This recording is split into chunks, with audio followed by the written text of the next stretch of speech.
A couple new voices alongside me, but one of our favorite topics on this show, Richmond Spider basketball, for better or for worse, a favorite topic. But nonetheless, we will discuss it because that's what we do on Sports Talk Radio. Noah Goldberg has been covering the team, doing a great job on social media. Joins us. He's on Twitter at Noah Goldberg10. What's up, Noah? How you doing? How's it going, guys? Thanks for having me. No problem, man. Great work all season. And then Kirk Nawrotzky's in from Channel 8. He's filling in for Bob Black, who will join at the top of the hour. So, Noah, let's get things started off. Your initial thoughts yesterday. First half, from a shooting perspective, not quite what the Spiders wanted. Well, yeah, it hasn't been what they haven't shot well all year consistently. You've seen games where the bench hasn't produced at all. You saw Julius Johnson the other night against George Mason was the only one who could knock down threes. I think in that game, without his shooting, they're 20% maybe from the three-point line. You've seen they've kind of lived or died by that, and they've shot the ball much better at home. And we've seen, they go on the road last night. UMass, a different team at home, and they can't shoot the three. They just can't get it done. So what's going on the blocks? Because yesterday Holloway had a really good game, very effective. I mean, that guy can catch the ball and then make moves really quickly. I mean, almost the second the ball hit his hand, he was making some moves.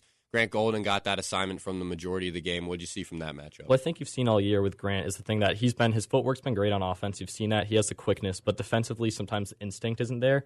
I think that can kind of be said of everybody. I think a guy like Nate, too, I think they need their chemistry to be better defensively, working on the switches. You see with the young teams sometimes the communication, especially in that zone offense, can get mixed up a lot, especially on the interior. But I do think it's tough with this small team because, as Chris Mooney's talked about all year, they need to be a team rebounding team. You're not going to get 9 rebounds out of Grant Golden every night. Nate Ko had 3 rebounds last night. Your second leading rebounder was Andre Gustafsson. He's 6'4", about 175 pounds. You're not going to get 5 rebounds out of him every night. You need guys like Gilly flying in and getting those Russell Westbrook chase down rebounds. He only had 1 rebound last night. Matt Grace comes in with 9 minutes. He's the second tallest guy on the team, 1 rebound. You need to see the small guys. You need to see the Jake Wojiks. You need to see the Jacob Gilliards chasing down those rebounds more. How have you seen Nathan Ko improve over the course of this year? I think he's improved a lot, especially on the offensive end. I think his instinct's getting a lot better. I think he's very comfortable taking contact very well. I think he uses kind of not as much as DeMarcus Cousins, obviously, but he uses that body contact. He likes to bump guys off. I think his touch around the rim's getting a lot better. He needs to work on that jump shot you saw last night. I think he banked in a mid-range 3 from right behind the free throw line. You need to see that get consistent. And I think that really applies to the free throw shooting, too, because he's a guy who draws a lot of contact. And you saw that when they went to VCU. I think he got to the line 19 times and only made about 10 free throws. That's just above 50%. So for a guy who's going to get to the line a lot, I think you really need to see him step up at the free throw line and work on his shooting. One of my favorite things that I've watched throughout the course of the season is the play of Jacob Gilliard. I think it's impressive. I was surprised last night when he didn't play 40 minutes almost. It seems like he's always up there, one of the top guys. What makes him stand out is really that guy that has to be playing that minutes, especially with this young team and the way they're fighting through some things to be as effective as he is consistently. Well, as a Boston fan, I got to live through about 2.5 years of Isaiah Thomas, and I see the 2 very different players, but also 2 similar players. I think defensively they're completely different, obviously, but I think Jacob you see his quickness is unbelievable, the way he uses almost the small size to his advantage. He hits those gaps, and I think that's really helped his passing a lot. But I think that the big thing for him is how his shooters can do. As we were talking about with the three-point shooting, he's a guy who penetrates so effectively. He makes those backdoor cuts off the ball, on the ball, he's penetrating, and that opens up everything. But the thing is, when the outside shooters aren't hitting, when the guys like the Noah Yates, the Jake Wojiks, and Andre Gustafssons, when they're not hitting the threes on the outside, his dribble drive becomes so much less effective. And I think you see that when those guys aren't hitting the shots, it's a lot easier for them to double him on the perimeter. And I think that it takes a lot away from his game and closes a lot of things up. So where are we now in the standings? Because you have Davidson coming in. I mean, it's not tough to go out on a limb and say the Spiders will probably lose to Davidson, even though it's Fan Appreciation Day and it's a home game for Richmond. But they're tied with St. Joe's now. They look like they're going to be playing in this Wednesday game. Yeah, I think it's tough. I think that bye would have been huge, especially with this young team. You have a team that, like we said, Jacob Gilliard's playing almost 40 minutes a game. You can see the wear and tear on this team. I think that I've talked to some of the guys, and it can be hard. You look at a team like VCU, and they had in that last game, I think they had 2 guys off the bench who played 20-plus minutes. Another guy played 16. You look at this Richmond team, when they went to VCU, they got 1 point off the bench at VCU, and I think that by not getting that is really going to hurt them. They had a great opportunity at UMass to go up a game on St. Joe's, And I think it's going to be tough. I think this young team going on the road to the tournament, I think it's going to be hard without that experience. So what would make the tournament successful?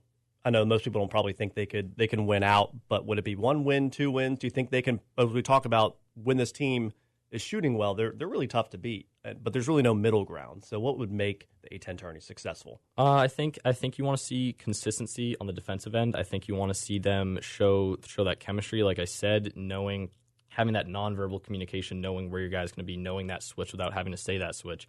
I think you see a guy like Jake Wojcik, who I think has improved a lot on the defensive end, but you see him bite sometimes on the pump fakes a lot. So really I think it's being consistent on the defensive end, working on that nonverbal communication. And as we said, I'm on loop now. It's been rebounding. They need to rebound. I'm on loop now. Yeah, no, I mean, sometimes when I talk about the team, I feel a little on loop just in ways because, I mean, I've given my stance on the coach before, and I like Chris Mooney, but I don't think he's done a good job recently. And I think if you have a better option out there, if you are John Hart, I would consider making the move because I feel like at the end of the year, if you were playing on Wednesday, even if you get out of the Wednesday game and you play on Thursday and lose, just from a results perspective, that's not what you want. But the crux of that, I think that John Hart has a really tough job to weigh, is what does that mean for the future of these players? Because that is the main thing about this that we can all agree on. Everybody, whatever camp you're in, the pro-Mooney, the anti-Mooney camp, wherever you stand, you feel like you can empathize with some of these players because Spider basketball is not good right now. I mean, it's not good. That's the simplest way to put it. And it used to be good, and some of these players are good. So there's a lot of respect for everybody who follows this program for what the players are going through. You hang out with the players a lot. You spend time with them. You're a Richmond student. Have you had any conversations with anybody about, their commitment to this program? Well, yeah, I think we saw, that Monday night after the billboard went up, this team loves their coach, and the coach loves them. He treats them all like sons, and they all fully have his support. And I think the thing with Chris Mooney is you have to consider is that if you do get rid of him this year, how many of those guys are going to stay? You do have, as we said, the team, obviously it's not the year you want, but Jacob Gilliard and Grant Golden are two of the best players in the conference. I think you can see a guy like Nate Kao, too. He averaged under 4 points a game last year. He's getting 13 and 4 now this year. So I think there is a lot of potential, and I have a different lens than everyone else because I've only been around the team for a year. Right. And, I do understand people are saying, well, you know what? Yeah, it's a great young team, and, there's so much potential, but we've been saying this every year, and every year there's always another excuse. And, I do understand that, but I really do think there's a lot of true young potential, a lot of future talent around this team. And I think you need to see what they do in the tournament this year. I think if they do win that first game, and then they go in next year, they go above 500, they can go a little further in the conference. This sophomore class is really, really good. Yeah, I think you have to see how they pan out first. Yeah, it is a good class, and I mean, I think everything that you say if you're pro Mooney, is right. Like I don't think there's much to say from the players' perspective. I should clarify from the players' perspective because I do think this sophomore class is going to be really good. But with that being said, I mean, what assurance is there that everybody's going to stick around too? Because I mean, we saw guys leave last year. So do you think what happened last year is more of an anomaly, or is that a concern for you covering this team? I do kind of tend to think it's more of an anomaly. I mean, you look at a guy like Quan Four. I mean, who's going to say no to go start at Louisville, over an A-10? I mean, he's getting great minutes there. He's produced. I mean, how can you say no to that opportunity to play against Zion Williamson twice a year? I think that, DeMonte Buckingham, that's something you can't predict. I think he's a guy that Chris Mooney worked really hard to get to try to keep at the school, and I think that, all the guys support him. But, you look, Nick Sherrod went down this year with an ACL. You can't predict that.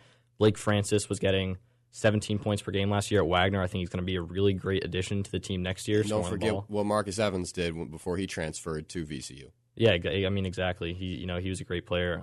But I do think that this team, you're going to get Jake Wojcik and Andre Gustavsson next year off the bench, a year older with a year of starting experience under them. So I think this is going to be a lot different of a team next year.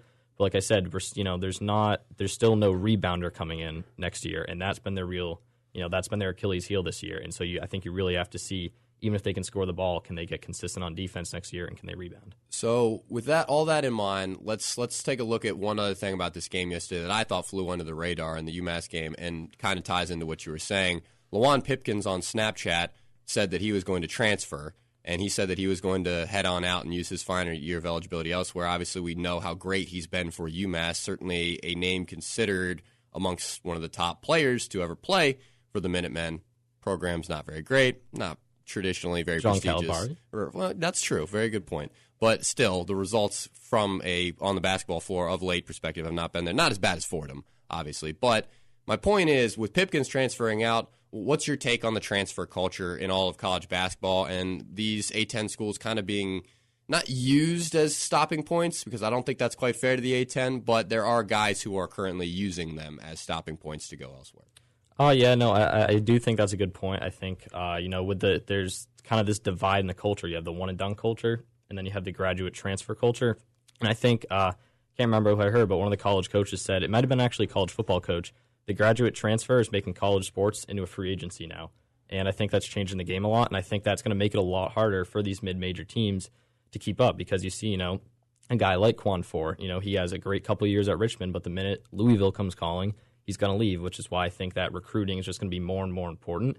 You see teams going international now to combat that. You see guys, Thomas Verbinski's coming in. I know he hasn't produced a lot, but it's still an example of going international. Andre Gustavsson going international. I think that's kind of the way you have to go now, because you have to adjust, and that's just the way it's going to go. You have to plan for those transfers. He's Noah Goldberg, done a great job covering this team, the Spider basketball team, for us at ESPN Richmond. Follow him on Twitter at Noah Goldberg 10.